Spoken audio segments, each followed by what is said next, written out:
As a society, as consumers, we tend to create this correlation between cost and quality. If something is expensive, it obviously must have quality. That's what common sense dictates. But the question is, when does a watch start to become luxury? Does a watch need to have luxury status to be good? What is good?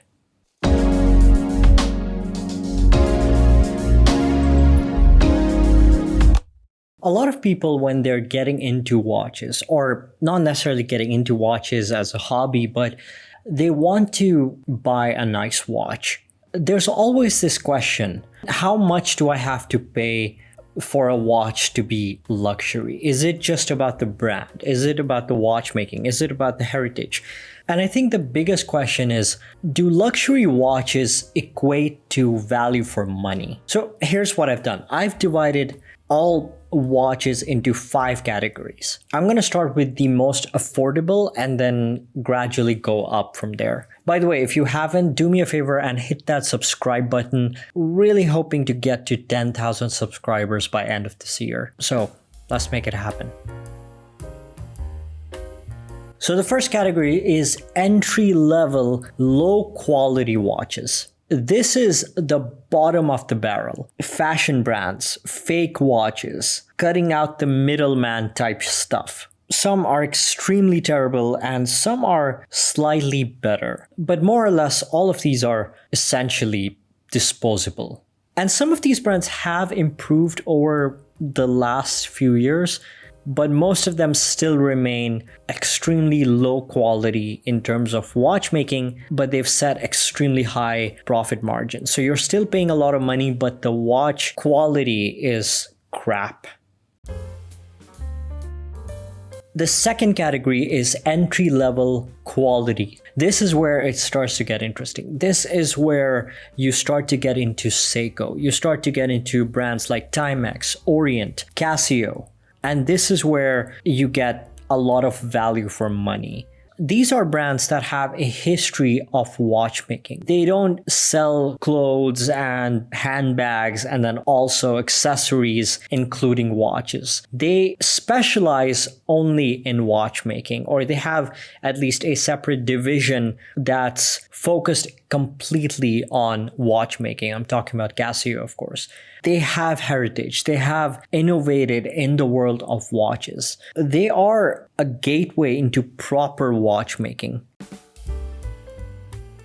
The third category is also another interesting category. This is entry-level Swiss watchmaking, not luxury. And yeah, you do have other country watchmakers within this category, but I'm focusing on Swiss because a lot of times people confuse Swiss watchmaking with luxury watchmaking. So just want to clear this up. Not all Swiss-made watches are luxury. You have brands like Tissot, Hamilton, Certina, Mido.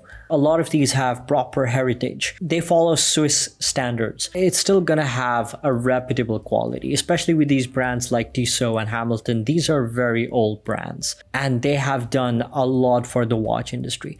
And these are still not considered, in my opinion, as luxury. And I'm going to get to that in a moment. Once we look into luxury watches, we'll understand why these brands that I've talked about so far may not be considered as proper luxury.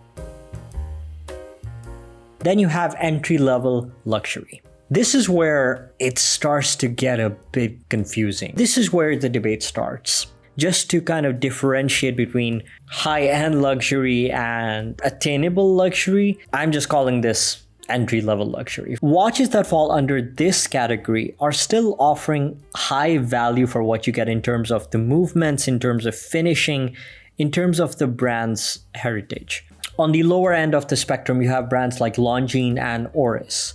On the higher end of the spectrum, you have Tudor, Breitling, Tag Heuer. Again, this is all my opinion. This is where brands start to use both off-the-shelf third-party ETA or Sellita Swiss movements along with proprietary in-house developed movements for some of their higher-end pieces. Even the ETA calibers that Longines uses in its watches aren't the same calibers that Tissot or Hamilton uses. But these watches are still largely mass-produced. It's not just about the movements. The design of the watches, the bracelets, the clasps, everything starts to go up in terms of the quality, in terms of the design, in terms of the prestige of the brand.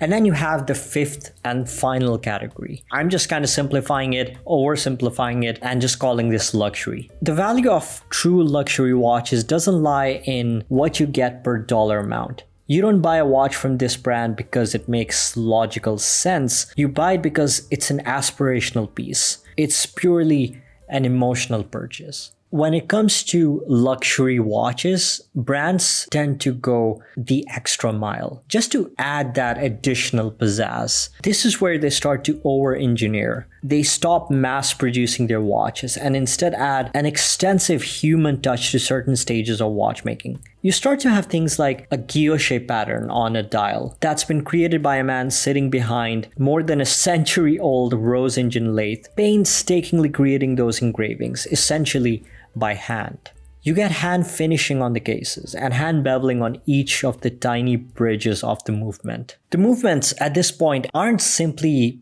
complicated. They're extensively decorated by hand in a lot of cases. That takes ages to complete. These watches can start around 30 or 40 grand and can go into hot horology or high watchmaking sphere where they go into 6 or 7 digits.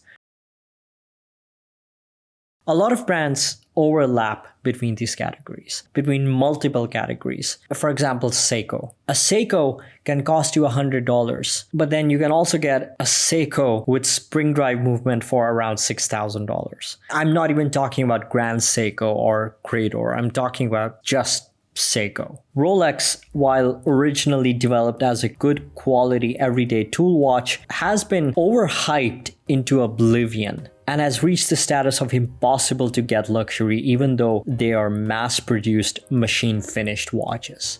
At the end of the day, luxury, the word luxury is anything that we don't need, but we want.